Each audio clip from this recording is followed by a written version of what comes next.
Pourquoi je refuse la vie qu'on attend de moi? J'ai 34 ans et j'ai l'impression que quoi que je fasse, ce n'est pas suffisant. J'ai l'impression qu'on en attend de moi ce que la société nous a programmé à faire, c'est-à-dire faire des boulots étudiants, faire de l'argent rapide en laissant les études faire le travail pour un meilleur avenir. Mais je suis dans une situation où je n'ai jamais vraiment su ce que je voulais faire dans la vie. On vous programme à un jeune âge à être assis sur une chaise, à écouter des professeurs répéter mécaniquement leurs cours. Où est la passion en fait? Où est la passion dans tout ça? J'ai l'impression que l'école et les études deviennent de plus en plus inutiles. En tant que millénium, l'école et les études c'était synonyme à l'époque d'épanouissement financier et de respect. On vous voyait comme quelqu'un d'accompli.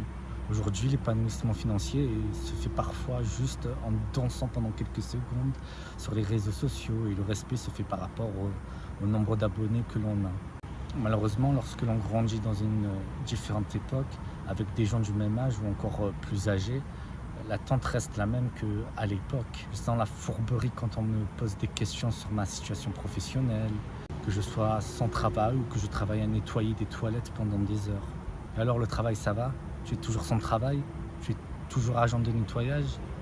Est-ce qu'on poserait à un trentenaire d'aujourd'hui, patron de sa propre entreprise, est-ce que tu es toujours patron de ta propre boîte? Il y a des standards que l'on inflige à ceux qui n'ont jamais trouvé leur voie professionnelle. Et pourquoi donner autant d'importance au travail que l'on exerce?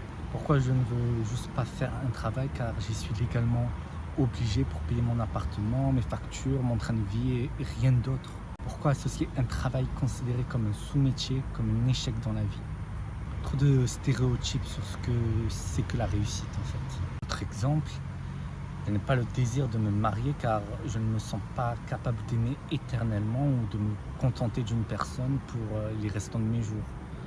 Je ne veux pas d'enfants car je ne me sens pas la capacité de devoir prendre en charge l'éducation d'enfants toute ma vie ou d'être d'une certaine manière responsable de ce qu'ils deviennent.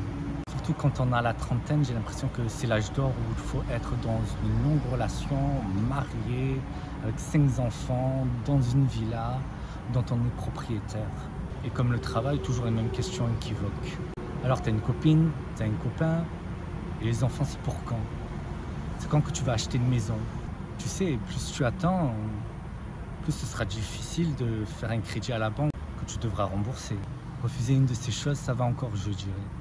Mais lorsque je refuse tout, un travail dans lequel je suis passionné parce que j'ai l'impression qu'il n'y en a tout simplement pas, que je refuse d'être en relation, de me marier ou d'avoir des enfants, je suis un alien en gros.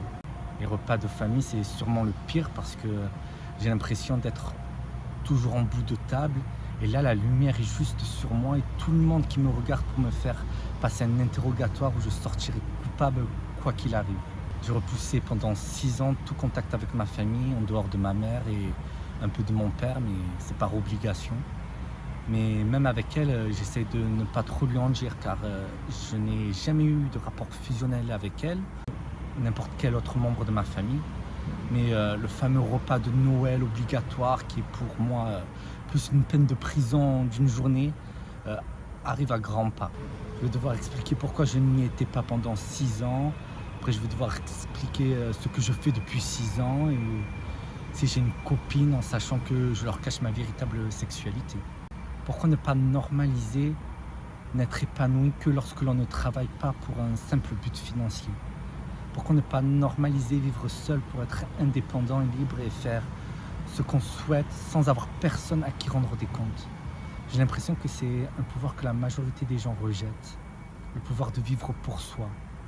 Est-ce que c'est vraiment ma faute que les gens m'ont tellement déçu et ont tellement été impliqués dans plusieurs de mes traumatismes que je veux maintenant vivre seul, sans relations amicales, sans relations amoureuses, sans travail? Car dès que je laisse des gens entrer dans ma vie, c'est le début des problèmes. À 34 ans, on attend sûrement de moi que je vis une vie que l'on qualifie de stable. Mais qu'est-ce que ça veut vraiment dire stable? Le mot stable pour moi, c'est quelque chose qui stagne, qui ne bouge pas. Une vie ennuyeuse où l'on fait comme tout le monde, où l'on s'auto-oblige, si vraiment on est comme dans ma situation, à se sentir obligé par les autres, même pas par soi-même, d'avoir des pions dans sa vie pour pour avoir l'air de ressembler à ce que la société veut que l'on soit à mon âge. En plus, on vous fait vous sentir coupable quand vous décidez de naviguer à contre-courant. Je sais que c'est mon anxiété qui parle car je pense déjà à un événement qui ne va pas se produire avant moins de 5 mois, mais je ne peux pas me l'enlever de la tête. J'essaie déjà d'envisager tous les scénarios pour me justifier auprès de ma famille que je n'ai pas vu en 6 ans pour le prochain repas de Noël. Je sais déjà que je vais devoir mentir sur mon travail pour ne pas avoir l'air d'un homme de 34 ans, sans emploi ou qui ne travaille toujours qu'à nettoyer le bordel des gens. Se sentir obligé de mentir pour s'inventer la vie d'un trentenaire lambda, juste pour éviter 4 heures de jugement et de gêne pendant un simple repas de famille qui n'arrivera pas avant des mois.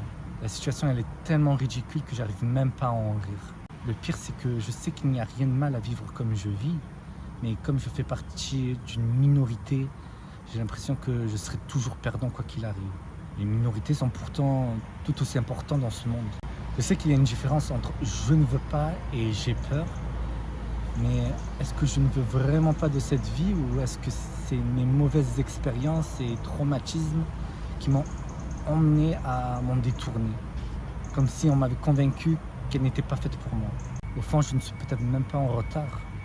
Je suis simplement en dehors du chemin que les autres avaient imaginé pour moi. Peut-être que le problème, c'est qu'on a décidé qu'à 34 ans, une seule vie était considérée comme une réussite. Un travail stable, une maison, un mariage, des enfants. Et tout ce qui s'éloigne de ce modèle donne l'impression d'être un échec. Pourtant, si je suis honnête avec moi, je sais que je ne veux pas cette vie-là. Alors pourquoi est-ce que je passe autant de temps à culpabiliser de ne pas avoir une vie que je n'ai jamais vraiment désirée en fait? Peut-être que je ne suis pas en retard, peut-être que j'avance simplement dans une autre direction. Peut-être que grandir, ce n'est pas cocher les cases que la société nous donne. Peut-être que grandir, c'est avoir le courage de reconnaître que certaines de ces cases n'ont jamais été les nôtres. Et peut-être qu'un jour, je changerai d'avis. Peut-être que je finirai par vouloir certaines de ces choses ou peut-être pas.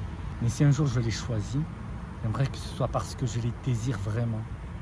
Pas parce qu'on m'a fait croire qu'à 34 ans, c'était le seul chemin possible.